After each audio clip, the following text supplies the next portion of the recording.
ಹರಿ ಓಂ. Hi friends, ಬೇರೆ computer ಕ್ಲಾಸ್ಗೆ ಸ್ವಾಗತ.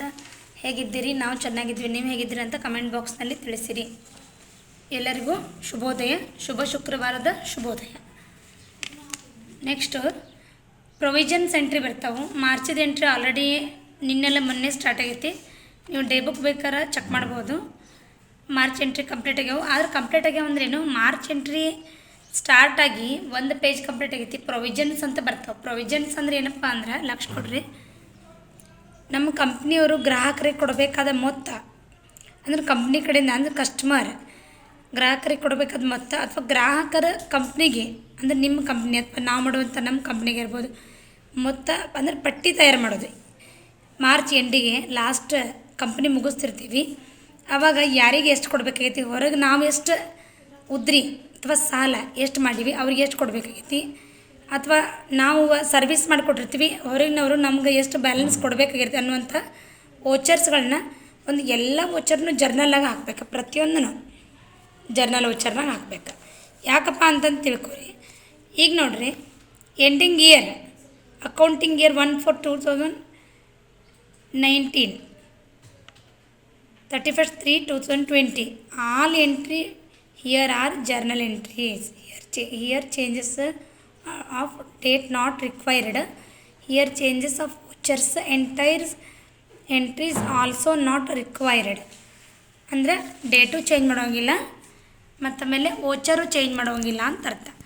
ಈಗ ನೋಡಿರಿ, ಮೇದ್ ಸ್ಯಾಲ್ರಿ ಜೂನ್ಗೆ ಕೊಡ್ತೀವಿ, ಜೂನ್ ಸ್ಯಾಲ್ರಿ ಜುಲೈಗೆ ಕೊಡ್ತೀವಿ, ಜುಲೈ ಸ್ಯಾಲ್ರಿ ಆಗಸ್ಟಿಗೆ ಕೊಡ್ತೀವಿ, ಆಗಸ್ಟ್ ಸ್ಯಾಲ್ರಿ ಈ ಥರ ಮುಂದಿನ ತಿಂಗಳು ಕೊಟ್ಕೊತ ಬರ್ತೀವಿ. ನಾವು ಮಾರ್ಚ್ ಸ್ಯಾಲ್ರಿ ಏಪ್ರಿಲಿಗೆ ಕೊಡ್ಬೇಕಾಗಿರುತ್ತೆ. ಹಂಗಂತ ಇದು ಏಪ್ರಿಲ್ ಎಂಟ್ರಿ ಅಲ್ಲ. ಏಪ್ರಿಲ್ಗಿಂತ ಏನಪ್ಪ ಅಂದ್ರೆ ಇನ್ನೂ ಕೊಟ್ಟಿಲ್ಲ. ಪ್ರೊವಿಷನ್ ಅರ್ಥ ಕೊಟ್ಟಿಲ್ಲ ಕೊಡಬೇಕಾಗೈತಿ, ತುಂಬಿಲ್ಲ ತುಂಬಬೇಕಾಗೈತಿ ಅಂತ ಅರ್ಥ. ಪ್ರೊವಿಷನ್ಸ್ ನೋಡಿರಿ, ಆಲ್ಮೋಸ್ಟ್ ಆಲ್ ವೋಚರ್ F7 ಇದ್ರಾಗ ಇರಬೇಕೆಲ್ಲ ಎಂಟ್ರಿ ಇದ್ರೊಳಗನ. ಓಕೆ, ಡೇಟ್ ಚೇಂಜ್ ಮಾಡೋಂಗಿಲ್ಲ, ಡೇಟೇನು ಚೇಂಜ್ ಮಾಡಬೇಡ್ರಿ, ನಡೀತೈತಿ. ಓಕೆ, ಈಗ ನೋಡಿರಿ ಏನೈತಿ, ಫಸ್ಟ್ ಆಫೀಸ್ ರೆಂಟ್ ಅಂತ ಐತಿ. ಹೆಂಗೆ ತೊಗೊಳ್ದು, ಉದ್ರಿ ಒಳಗೆ ತೊಗೋಬೇಕು. ಇದನ್ನು ಆಫೀಸ್ ರೆಂಟ್ ಕಾಮನಾಗಿ ತಿಂಗಳು 2,000 ಅಂತ ಹಾಕ್ಕೊಂಡ್ಬರ್ತಿರ್ತೀವಿ. 2,000 ಹಾಕಿರ್ತೀವಿ. ನಾವೀಗ ಇಲ್ಲೇ ಒಂದು ಸಮಸ್ಯೆ ಬರ್ತದೆ, ಕ್ಯಾಶ್ ತೊಗೋಕೆ ಚೆಕ್ ಬೇಕು ಅಂತಂದು. ಈಗ ನೋಡಿರಿ, 31 ಮಾರ್ಚಿಗೆ ಲೆಕ್ಕ ಮುಗಿಸ್ತಿರ್ತೀವಿ. ಆದರೆ ನಾವು ಮಾರ್ಚ್ನಾಗ ಅದೀವಿ, ಆದರೆ ಇನ್ನೂ ಸ್ಯಾಲ್ರಿ ಆಫೀಸ್ ರೆಂಟ್ ಆಗ್ಬೋದು, ಸ್ಯಾಲ್ರಿ ಆಗ್ಬೋದು, ಯಾವುದೋ ಒಂದು ಆಫೀಸ್ ರೆಂಟ್ ಕೊಡಬೇಕಾದ್ರೆ ನಾಳೆ ನಾಡ್ದು ಕೊಡ್ತೀವಿ ನಾವು ಆಫೀಸ್ ರೆಂಟ್. ಇಲ್ಲಾಂದ್ರೆ ನಾಳೆಗೆ ಕೊಡ್ತೀವಿ. ಅದನ್ನ ಇವತ್ತು ಕೊಟ್ಟಿವಿ ಅಂತಂದ್ರೆ ಬಿಲ್ ಹಚ್ಕೊಳಕ್ಕೆ ಬರೋದಿಲ್ಲ ಟ್ಯಾಲಿ ಒಳಗೆ. ಅದೇನಿದ್ರು ಕೊಟ್ಟಿಲ್ಲ ಅಂದ್ರೆ ಜರ್ನಲ್ನಾಗ ಬರ್ತದೆ. ಇನ್ನೂ ಕೊಟ್ಟಿಲ್ಲ, 31 ಮಾರ್ಚ್ ಇವತ್ತಾಗಿದ್ದರಿಂದ ನಾಳೆ ಏಪ್ರಿಲ್ ಸ್ಟಾರ್ಟ್ ಆಗೈತೆ ಅಂತ ಬುಕ್ಕಿನ ಪ್ರಕಾರ ಅನ್ಕೊಳ್ಳೋದು. ದಿನ ಏನು ರೀ ಇದು ಫೆಬ್ರವರಿ ಐತಿ, ನೀವೇನು 31 ಮಾರ್ಚ್ ಅನ್ನತ್ತೀರಿ ಅಂತ ಅನ್ಕೋಬೇಡ್ರಿ. ನಾವು ಜಸ್ಟ್ ಪ್ರೆಸೆಂಟ್ಲಿ ಹೇಳತ್ತಿಲ್ಲ, ಬುಕ್ ಟೈಪ್ನಾಗ ಹೇಳತ್ತೀವಿ, ನೆನಪಿಟ್ಕೋರಿ. ಓಕೆ, ಹಂಗಾರೆ ಅಲ್ಟ್ಸಿ ಹೊಡೆದು ಆಫೀಸ್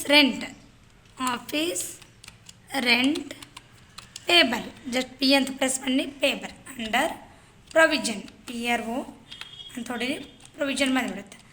ಅಂದ್ರೆ ಇಲ್ಲ, ಆಫೀಸ್ ರೆಂಟ್ ಇನ್ನೂ ಕೊಟ್ಟಿಲ್ಲ. ಎಷ್ಟು? 2,000 ರೂಪಾಯಿ ಕೊಟ್ಟಿಲ್ಲ, ಕೊಡಬೇಕಾಗೈತಿ ಕಂಪ್ಲೀಟ್. ಅದೇ ಥರನಾಗಿ ಸ್ಯಾಲ್ರಿ, ಮಾರ್ಚ್ ಸ್ಯಾಲ್ರಿ ನಾವು ಏಪ್ರಿಲ್ ಕೊಡಬೇಕಾಗೈತಿ, ಇನ್ನೂ ಕೊಟ್ಟಿಲ್ಲ, 10,000.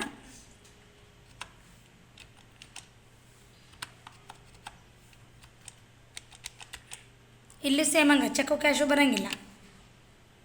Salary payable under provision enter complete.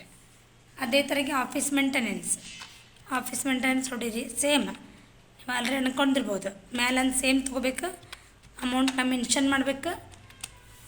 Alps ಹೊಡೆದು office payable under provision. Okay,